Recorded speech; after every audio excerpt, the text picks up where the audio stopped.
Plusieurs membres des syndicats du Front commun ont circulé dans les rues de Malartic cet après-midi. Mais Sophie, quel était le but de cette action de visibilité? Eh bien, en fait, ils veulent faire entendre les revendications des travailleurs du secteur public envers le gouvernement. Les meilleures conditions salariales sont entre autres réclamées pour ces travailleurs-là. Et ça vise aussi à attirer plus de travailleurs au public. Plusieurs travailleurs des différents syndicats étaient déjà présents à l'action de visibilité là, à Malartic. Je me suis rendue sur place à 16 heures tout à l'heure. On parle de plus d'une vingtaine de personnes et il y avait des gens là, vraiment de toute la région qui se sont déplacés pour l'événement.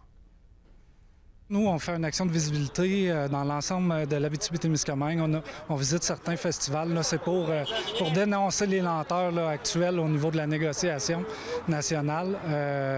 Puis on veut sensibiliser la population là, à nos revendications puis aux lenteurs qui sont présentes au niveau de la table centrale.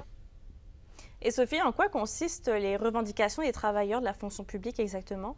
Bien, ces revendications touchent essentiellement le salaire, la retraite et les disparités régionales et réclament en fait un mécanisme d'indexation de leurs revenus à l'inflation et aussi un enrichissement de leur salaire qui permettrait là, un rattrapage pour rejoindre les moyennes canadiennes. Ils souhaitent donc une augmentation de 9 en 3 ans et le gouvernement, quant à lui, avait proposé 9 mais en 5 ans, ce qui n'était pas suffisant selon le Front commun.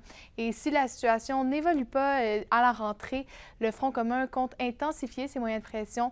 La possibilité de grève n'est pas exclue, mais elle demeure évidemment un dernier recours. Il n'y a pas, en fait, de pénurie de travailleurs qualifiés, c'est qu'il y a des pénuries de conditions de travail. Ce qu'on voudrait, c'est que les gens qualifiés reviennent dans le réseau public. Et tout le Québec en serait gagnant, là, aussi la population de la région. C'est pourquoi on veut aller à la rencontre des gens de Malartic. Ce qui est déplorable dans tout ça, c'est que la réponse gouvernementale a été d'offrir aux travailleuses et aux travailleurs une augmentation de 9 sur 5 ans. Alors qu'on sait que seulement pour la dernière année, c'était 6,8 d'augmentation. Donc, d'emblée, on annonce aux travailleuses et aux travailleurs qu'elles vont s'appauvrir, ce qui est inacceptable. En plus, question de rajouter l'insulte à l'injure, on se souviendra que les députés de l'Assemblée nationale se sont eux-mêmes voté une augmentation de salaire de 30 au printemps dernier. Et il y avait 4 grandes centrales syndicales qui se sont regroupées pour faire front commun, soit la FTQ, la CSN, la PTS et la CSQ. Et le Front commun regroupe plus de 10 000 travailleurs dans la région. Depuis 1 an, la fonction publique est en pleine négociation avec le gouvernement Legault pour la nouvelle convention collective, puisque la précédente là, est arrivée à échéance le 31 mars 2023.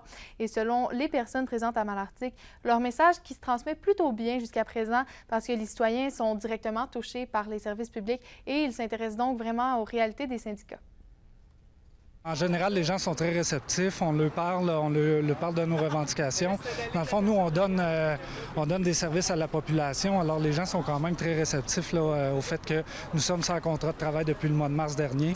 On a un recul salarial là, de 11,9 actuellement. On va avoir du rattrapage salarial et revenir à un salaire là, acceptable. Et pour la suite, les syndicats vont encore se faire entendre à la Foire gourmande de Ville-Marie la fin de semaine prochaine. Et il y aura aussi une grande manifestation le 23 septembre prochain à Montréal qui regroupera l'ensemble du Front commun québécois. On va continuer de suivre le tout. Merci Sophie. Je vous en prie.